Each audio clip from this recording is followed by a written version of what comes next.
No matter where, at home, work, or on the go. Whether in New York, tri-state area, or iPower One Nation, iPower 2 is streaming online.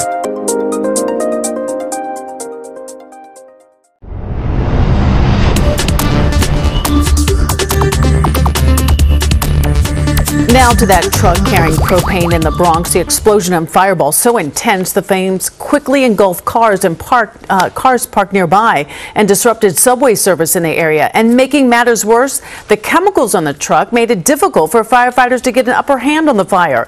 Marcus Solis is live on the scene in Eastchester. And Marcus, any word yet on what sparked the explosion? Well, it appears it was an electrical issue, Sade. The cleanup here has gone on all day, and partly because of the tough materials involved. The truck that was involved has now been cut up and loaded up onto that flatbed truck. It has been quite a day for residents who woke up to an inferno outside of their front door. I was crying my heart out. I was scared. I was really, really scared. And for good reason. It was a scary scene. Video posted to Citizen app shows the truck fully engulfed, a truck loaded with flammable material. It happened at 5:40 this morning on Dyer Avenue. Cell phone video from inside a nearby home shows how close the wall of orange flames got. I stayed back in my room until I hear the fire department. The men were banging on the door, and then, they came. This photo shows the early stages of the fire in the truck owned by Statewide Striping Corporation. The trailer was equipped with 2 propane cylinders and epoxy used for custom paint applications.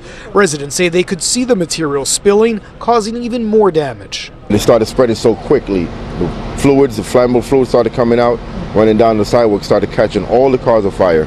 And then we couldn't do anything about it. All I could do was just stand there and watch. In all, 6 additional cars were incinerated. The fire department says the materials involved made extinguishing the inferno more difficult. 4 hose lines total, which is pretty unique, and one of the hose lines happened to be a foam hose line, which we use for flammable liquids due to the epoxy, which doesn't get done very often. So it was pretty unique fire. Subway service was temporarily suspended to what is the final stop on the number 5 line. There were no injuries, but plenty of shocked residents. When I came outside and I turned around, I was taken back because I didn't even know it was like this. And it's like I was in there asleep. What if the fire department never came and knocked on the door?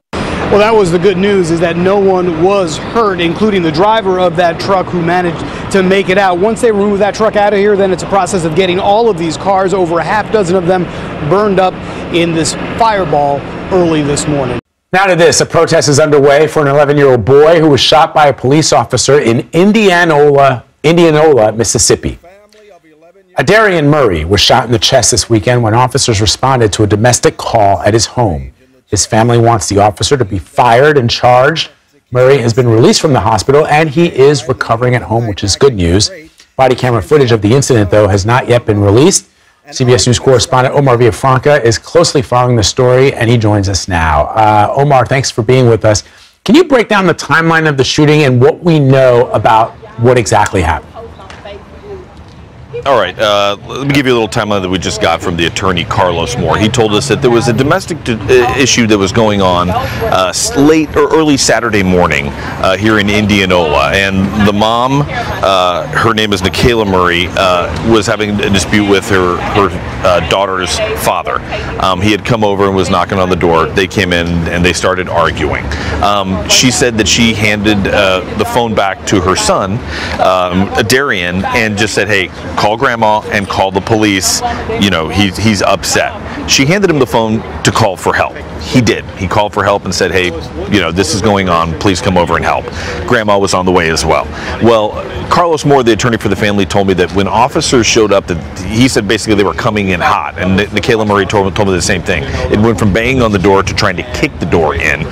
She opened it up and she said the guns were drawn and, hey, everybody get out with their hands up. Well, when that happened, she says that the father of her daughter ran out on the backside.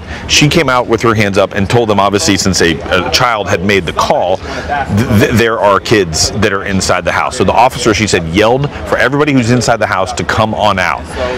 She's walking out, her mother is there looking in, and when that happened, she said that her son came around the corner with his hands up, officer shot him. This is their side of the story. And she said that he was hit in the chest and he was in shock and ran to her and basically stumbled in her arms and was asking her, why did they shoot me? He thought at first it was a taser. He was airlifted to a hospital in Jackson, Mississippi. He was on oxygen, not on a ventilator, she clarified that, for damage to his lung, and it went in here and came out the back. But her words, by the grace of God, he is home. He is alive, and he is physically recovering, and emotionally, she said it's going to be a long journey. What they're protesting for, and let me shift over here a little bit so you can kind of see, it's a press conference, the protest hasn't exactly started. They want the body cam video from that incident released. They have identified the officer as Officer Greg Capers of the Indianola Police Department. They want that body cam released. They wanted it released a few days ago. They gave the city 48 hours, and they said the city did not comply. Now the Mississippi authorities here have basically said this is an ongoing investigation. But things have been released, body cam video has been released before an investigation is completed. They're pushing for that because they want to put pressure on the police department to justify their actions, because Attorney Moore says this is not justified and a child was almost killed. Omar, you know, I noticed like one of the signs, and I think maybe that's Adarian's mother, it says "Your best cop," in quotes, killed my baby. Do we know more about the officer who's been involved in this? Yeah, we're trying to learn a little bit more. There's not much. We did. Attorneys are saying that a few years ago he was named as Indianola's best officer, and he had just said a little while ago, I was listening, if this is your best officer, then you need to get rid of the whole department and start all over again because of this happened. So that's where they're getting that moniker, the best officer, since he won that award. They want that body camera released, and since he says it hasn't been released in the 48 hours, that building behind me is City Hall. What they plan to do is have a sit-in, and they're going to go in 9 at a time and sit in. One of the city leaders came out and talked to Attorney Moore and said we can't have everybody come in. The maximum they can have come in is 9 at a time. So they're planning on doing a sit-in here to put pressure on the police department and the mayor to release the video that they say will show that the shooting was not justified. Yeah, it really is remarkable that he survived. Omar, thank you. A 39-year-old man is facing attempted murder charges for allegedly pushing a woman's head into a departing train. Police say the attack appeared random. All right, she was taken to the hospital in critical condition, and according to a GoFundMe page, her road to recovery is expected to be long and expensive. Fox 5's Lisa Everett talked to her next-door neighbor and joins us live from the Lexington Ave 63rd Street station where the attack took place. Lisa. Well, Steve and Natasha, the neighbors that we spoke with are very upset about what happened to the victim, and they all know her pretty well because on her floor they look out for each other, and when they get packages or deliveries, they save them, tuck them away so that they don't get stolen. And here at the station, the riders that we're talking to say they can't believe an incident like this has happened again. This is 35-year-old Amin Azsoy in happier times, but her life drastically changed about 6 Sunday morning when she was on a Lexington Avenue 63rd Street station platform waiting for her train.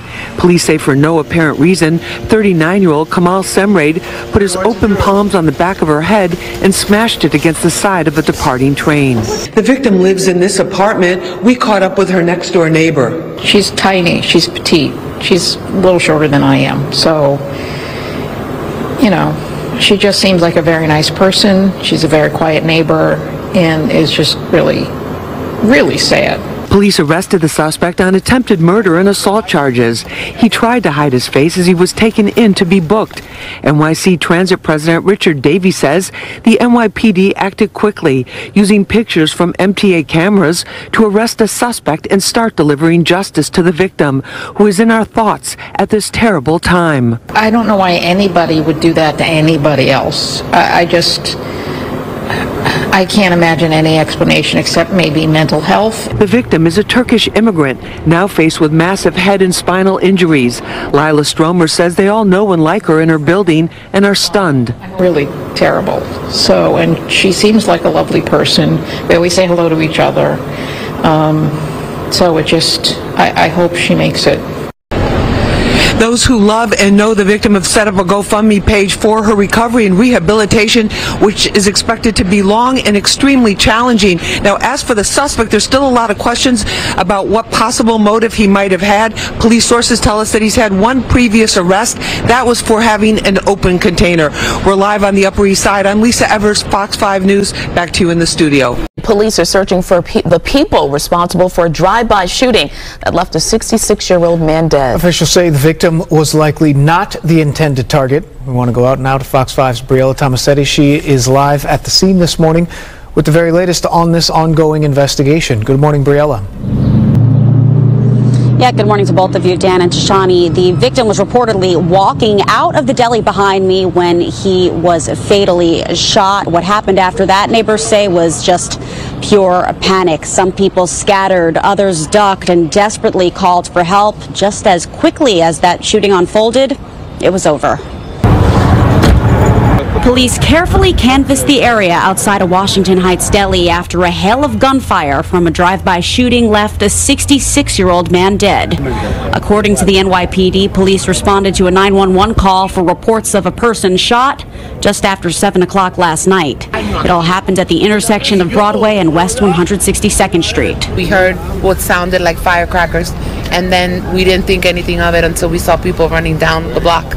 Elizabeth Diaz was playing dominoes nearby when she suddenly heard gunshots. Diaz stopped and ducked for cover on the busy Manhattan sidewalk.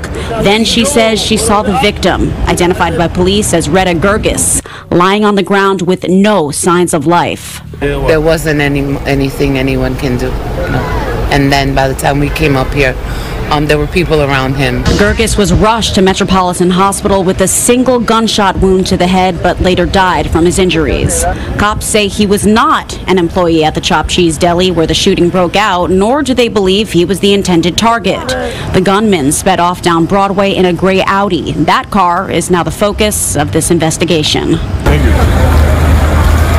Police cordoned off the crime scene, searched underneath cars with flashlights, and scavenged for shell casings. What appears to be a bullet hole can also be seen piercing through the deli's front door. I was raised on this block and I'm 52, so it's really sad to see this kind of stuff going on.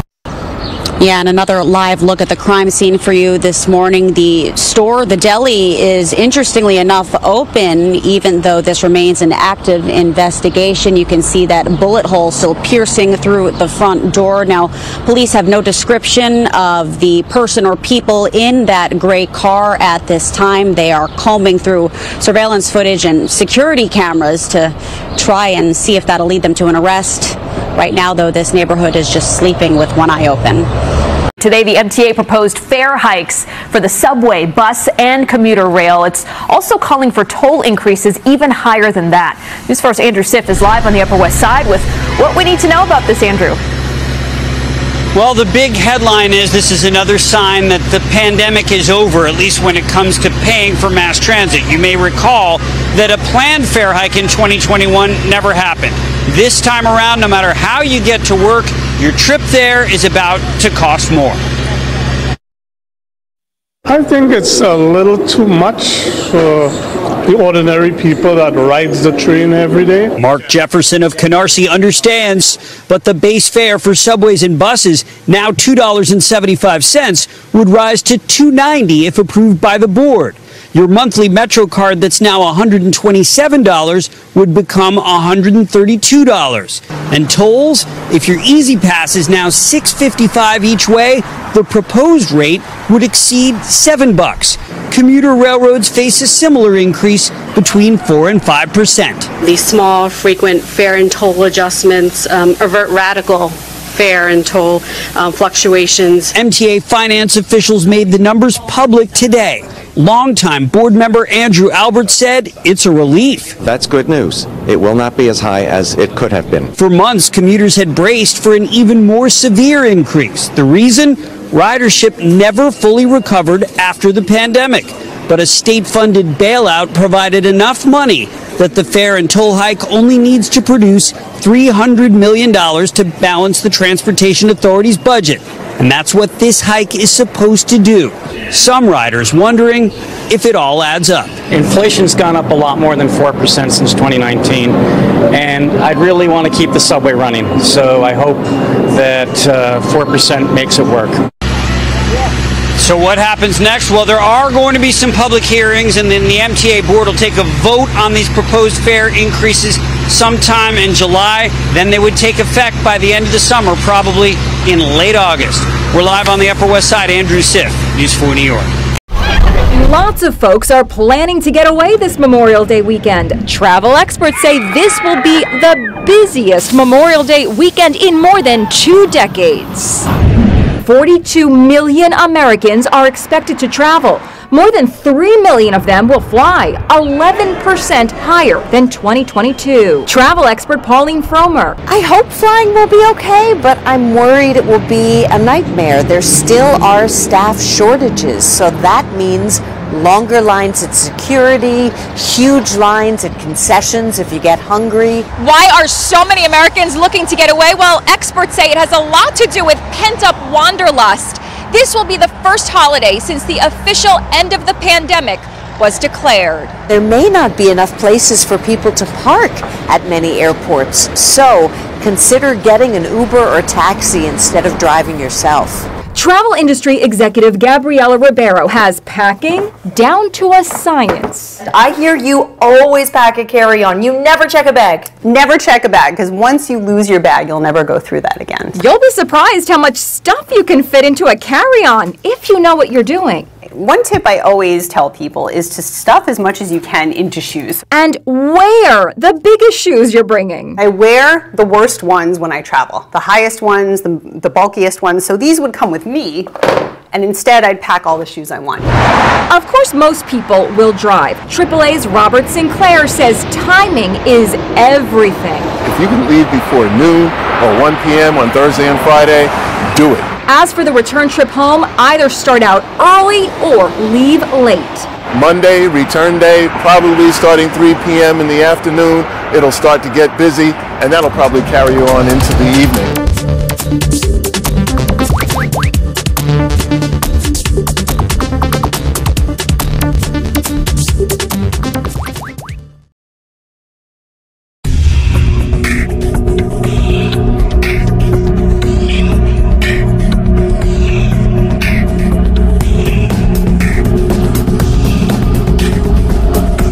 There's always something interesting while on transportation. See the best in the tri-state area.